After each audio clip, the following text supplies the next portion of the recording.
Hello friends, कैसे हैं आप सभी। आशा करता हूँ कि आप सभी अच्छे होंगे। आज के इस वीडियो में हम लोग देखने वाले हैं क्लास 10th का हिंदी का जो 7वां चैप्टर है, जिसका कि नाम है परंपरा का मूल्यांकन। इन्हीं के आज हम लोग सब्जेक्टिव क्वेश्चन को बहुत ही आसान शब्दों में देखने वाले हैं। तो वीडियो में शुरू से अंत तक जरूर बने रहें और चैनल पे पहली बार हैं चैनल को सब्सक्राइब कर लें। चलिए दोस्तों, प्रश्न को स्टार्ट करते हैं। यहाँ पर पहला जो क्वेश्चन इस चैप्टर से बनता है दोस्तों, वो यह है कि परंपरा का ज्ञान किनके लिए सबसे ज़्यादा आवश्यक है और क्यों। कई बार एग्जाम में पूछा जा चुका है परंपरा का ज्ञान जो है किनके लिए ज़्यादा आवश्यक है और क्यों। तो इसका उत्तर हो जाएगा जो लोग साहित्य में युग परिवर्तन करना चाहते हैं, साहित्य में युग परिवर्तन करना चाहते हैं, क्रांतिकारी साहित्य रचना चाहते हैं, उनके लिए साहित्य की परंपरा का ज्ञान क्या है, आवश्यक है। क्योंकि साहित्य की परंपरा से प्रगतिशील आलोचना का ज्ञान होता है, जिससे साहित्य की धारा को मोड़कर नए प्रगतिशील साहित्य का निर्माण किया जा सकता है। इतना से बस इस तरह से आपको लिख देना है कि जो लोग साहित्य युग में परिवर्तन करना चाहते हैं, क्रांतिकारी साहित्य रचना चाहते हैं, उनके लिए साहित्य की परंपरा का ज्ञान क्या है, आवश्यक है। क्योंकि साहित्य की परंपरा से प्रगतिशील आलोचना का ज्ञान होता है, जिससे साहित्य की धारा को मोड़कर नए प्रगतिशील साहित्य का निर्माण किया जा सकता है। तो चलिए अगला क्वेश्चन हम लोग कर लेते हैं। अगला क्वेश्चन आ गया हमारे सामने। अगला क्वेश्चन है जातीय अस्मिता का लेखक किस प्रसंग में उल्लेख करता है और उसका क्या महत्व बताता है। तो इसके उत्तर में हो जाएगा साहित्य के विकास में जातियों की भूमिका विशेष होती है। साहित्य के क्षेत्र में क्या होती है, जातियों की विशेषता भूमिका विशेष होती है।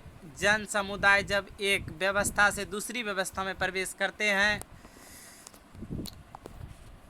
तब उसकी अस्मिता नष्ट नहीं हो जाती है।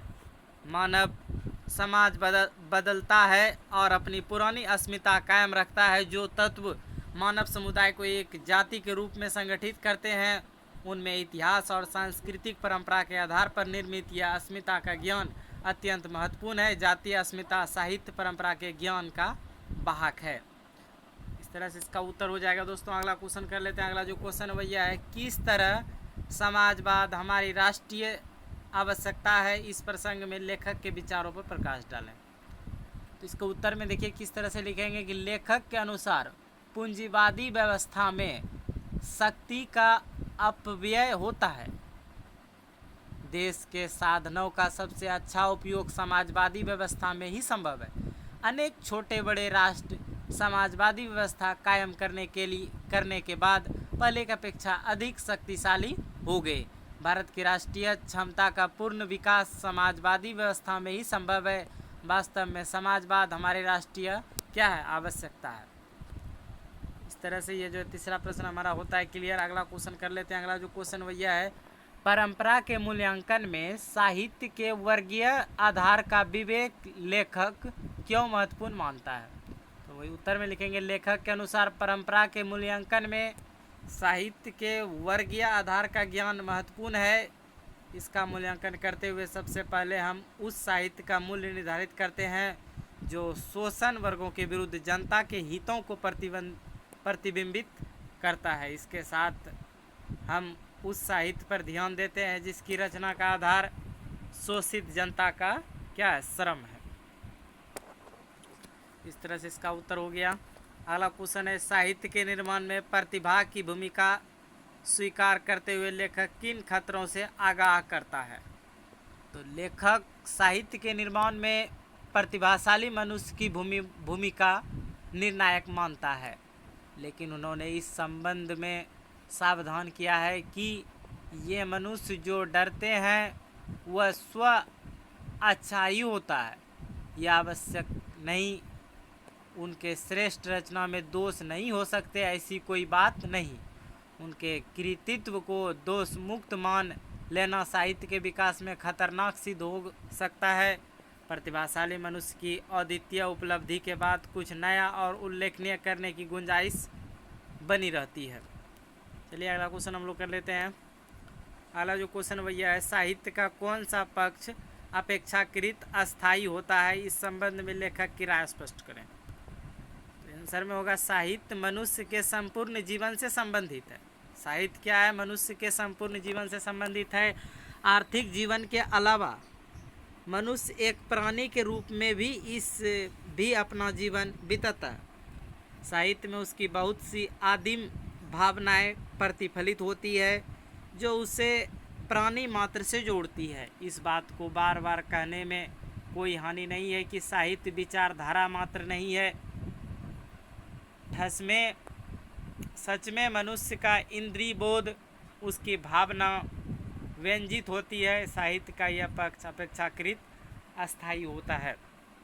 चलिए हम लोग अगला क्वेश्चन कर लेते हैं। यहाँ पर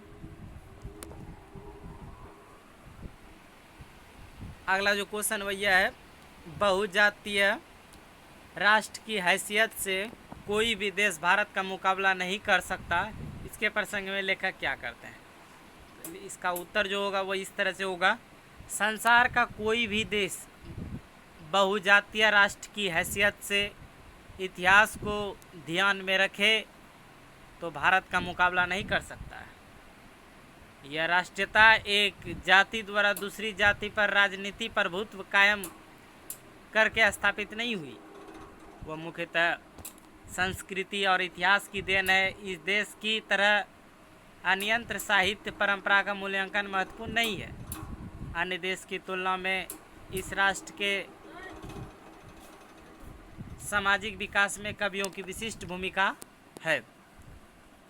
चलिए हम लोग अगला क्वेश्चन कर लेते हैं। यहाँ पर अगला जो क्वेश्चन आ चुका है हमारे स्क्रीन पे, राजनीतिक मूल्यों से साहित्य के मूल्य अधिक अस्थायी कैसे होते हैं? इसका उत्तर में हो जाएगा, लेखक कहते हैं कि साहित्य के मूल्य राजनीतिक मूल्यों की अपेक्षा अधिक अस्थायी है। इसकी पुष्टि में अंग्रेज कवि टेनिसन द्वारा लैटिन कवि वर्जिल पर रचित उस कविता की चर्चा करते हैं जिसमें कहा गया है कि रोमन साम्राज्य का वैभव समाप्त हो गया, पर वर्जिल के काव्य सागर की ध्वनि तरंगे हमें आज भी सुनाई देती है और हृदय को आनंदित कर देती है। इस तरह से इसका क्वेश्चन हो गया। अगला क्वेश्चन है जो कि इस चैप्टर के लास्ट क्वेश्चन है, भारत की बहुजातीयता मुख्यतः संस्कृति और इतिहास की देन है कैसे? भारतीय सामाजिक विकास में व्यास और वाल्मीकि जैसे कवियों की विशेष भूमिका रही है। महाभारत और रामायण भारतीय साहित्य की एकता स्थापित करती है। इस देश के कवियों ने अनेक जाति अस्मिता के सहारे यहाँ की संस्कृति का निर्माण किया है। भारत में विभिन्न जातियों का मिला जुला इतिहास रहा है, समरसता स्थापित करना सिखाया है। यही भाव राष्ट्रीयता की जड़ को मजबूत किया है। इस तरह से परंपरा के मूल्यांकन का जो है शॉर्ट सब्जेक्टिव क्वेश्चन जो है हो गया। मिलते हैं इस तरह के अगले वीडियो में, तब तक के लिए जय हिंद।